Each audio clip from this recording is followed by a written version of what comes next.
What's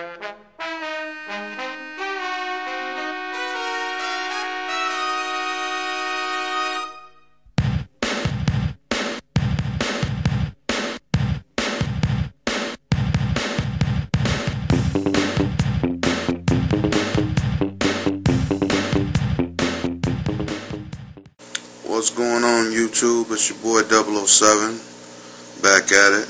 Guess who's back? Giving you a brief update on the 220.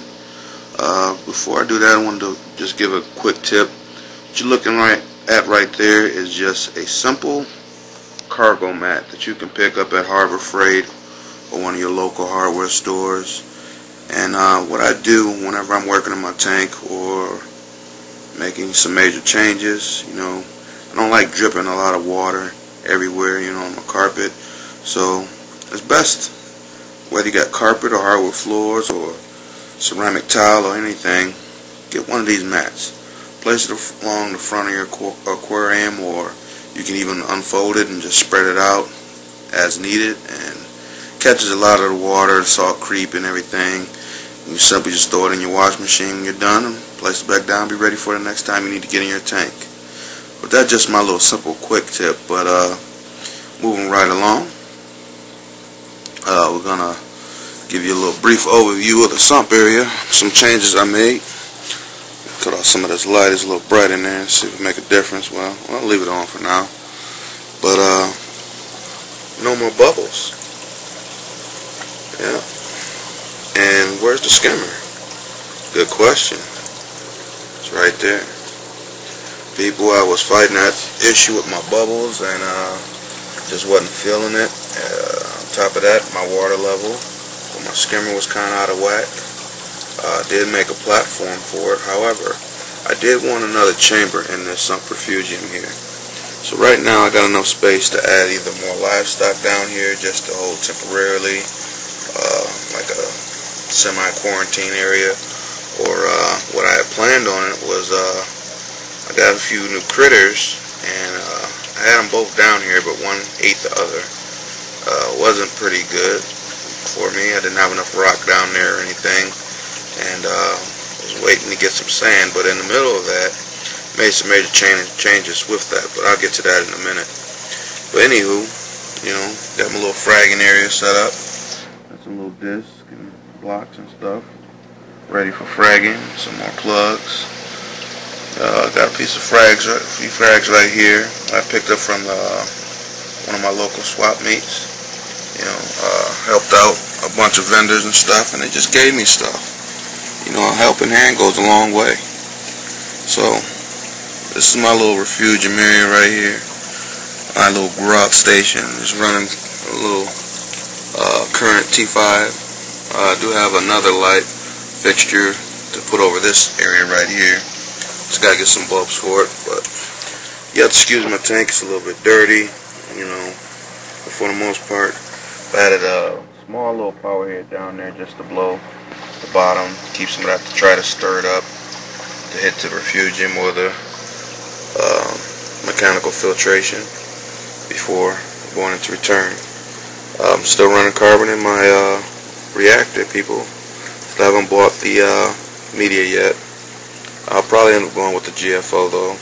Although biopellets, I'm starting to read some good things about it. I'm all about cost, so I'm just looking for my cheapest means to achieve what I want, and that's to reduce nitrates and phosphates. The carbon isn't doing it for me, however, it is up in the water clarity and purity. So that's why I'm running that in there for now. But anywho, back to the skimmer area. What I did was I took a 20-gallon tank, drilled a hole, and I have my return, my overflow lines dumping into this 20. And also, it's out with the old and with the new. As you can see, no more hard plumbing. The hard plumbing was nice and whatever, but when you want to make changes, it's a lot of cutting, re-gluing. You gotta let stuff cure, and this is a easier, more manageable way for me to do what I want to do with this tank. So I decided to tear all that out and just go up the soft line. 3 1/4 inch holes for the return pumps, and 1 inch drains on both sides for the overflow. Got 2 not bulkheads, but 2 ball valves to control the flow of the overflow. I do have ball valves for these return lines. I just haven't placed them on yet. I will eventually do that, but like I said before, I just don't want to eliminate the flow I'm getting off of these Eheim 1262s. My whole goal is to push as much water volume as I can. Try and keep it above 1,500, close to 2,000 gallons per hour. I do have a little detritus build up down here in this chamber, but I'm content with that for now. It's got it somewhat isolated to a single spot. I did make that platform to raise that skimmer up a little bit.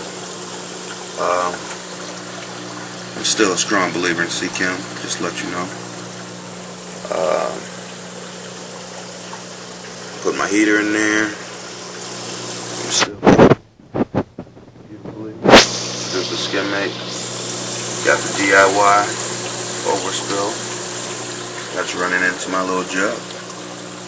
I just dumped it yesterday, so there's not a lot of skim mate in there, but as you can see there, it's producing, doing what I wanted to do.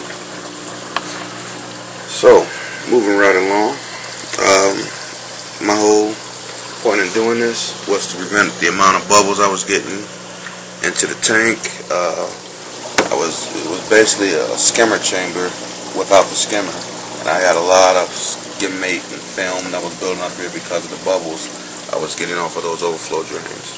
So, quick little remedy, plus it's a way to add more water volume and give me extra space. I'll probably just put a light over here and just grow out that ball of Cheeto there and some devil's tongue, or whatever they call that, not devil's tongue, dragon tongue. The tanks love that stuff, by the way. So, let's take a view up top. Temperature's pretty good, parameters still all in check. I'm still experiencing some high nitrates. Did about a 50-gallon water change. I'll be doing another one by the end of the week, probably 100. You're trying to get that nipped in the bud. But for the most part, everything's doing pretty good. Everybody's waiting for their evening meal. Just got home from work not too long ago. So everybody's following me around. As you can see, I'll come all the way down here. And look, everybody's waiting on Daddy to stick his hand in the tank with some food. But reef's doing pretty good. Because of the nitrates that's in my tank, it did slow some coral growth, and I do believe some fish growth. But you know, it's all about time, people. Making time and keeping up with your husbandry. I'm getting a lot better than I have been. You know, I slowed down the hours I'm working so I can dedicate to my home and my hobby. But for the most part, clowns have gotten humongous. This was the mother anemone. I believe it's taking a dump. It's retracting its tentacles and pushing a lot of water out and starting to shrivel up a little bit. But out of that mother, I produced 3 other anemones. One I've taken and put in another tank, and then there's 2 still right there. So, but still not a lot of coral. A few Fabia frags I got. Nothing too special. A few more mushrooms. I'm not sure what that's called, but it's kind of like a Montiapora. But I do believe. I might be wrong. Correct me if I'm wrong. But got an open brain down there. And he's shriveling up as well.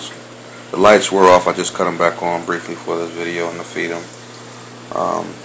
I'm not sure what that is, but some type of softy. I believe some type of Kenya tree or some type of leather, but that thing was pretty small. It's a lot smaller than those Kenya trees, but it's getting fat and it's starting to spread across the base. So I need to attach that to a rock somewhere, get it up off the sand bed. This yellow leather has been through hell and back. Every time I think it's dead, move it around, give it some different flow, and it kind of rejuvenates itself. It's not as big as it was, but it's coming back to life. I did experience some die-off on one of my Ophelia or hammer corals. Was big. As you can see, it had about 8 heads on it, and one by one it just started to deteriorate. I'm not sure if that big monster of a hermit, that electric blue leg, has something to do with it. So he's getting close to the other one, but I have no rhyme or reason as to why I did that. It's completely bleached out right now. Excuse my exposure. This is a cell phone, so you're not gonna get the greatest with a cell phone. But for the most part, reef's doing okay. I'm pretty much content with it, and hope everybody's enjoying their reef. Had a great holiday, and sorry people if I didn't respond to your comments or PM messages in a timely manner. I just was busy. I don't know what it is about this year, but I've caught more colds than I think I've had in the last 5 years. But here it is, people. The 220, still at it, still doing its thing. That's a new addition, a little wave box. It's not rated for this size aquarium. I just threw it in there just to get some functionality of it. I'll probably be moving that on my one of my tanks in my bedroom in the near future. But I kind of like the effect that's been given so far. I did try and tweak it a little bit. It's not moving the water as it was. Probably need to turn that back down a little bit because of the water around, but I did have a nice wave going back and forth, and everything was swaying back and forth and back and forth. Wave boxes are cool. It helps bring nutrients and export nutrients away from your corals and to your corals. So still got some sun corals in there. This one here is doing the healthiest. That one is like borderline, and that chunk down there is borderline. That's just due to my husbandry. However, this one managed to fend for herself and was getting plenty of nutrients and still continued to grow and stay fat. And it's getting ready to open up. They're all getting ready to open up because the lights were off. But that one there is doing the best. But still got that little rock anemone. Thought he'd move, but I guess he's happy there. It's out of sight, out of mind, so I kind of forget about him sometimes to feed him. But it's still there. Still there, people. So, hope you are enjoying what you do and do what you enjoy. This is 007. Again, there's no fishing in my aquarium. My pistol shrimp told me to tell you no. No, motherfucker, no. Peace out.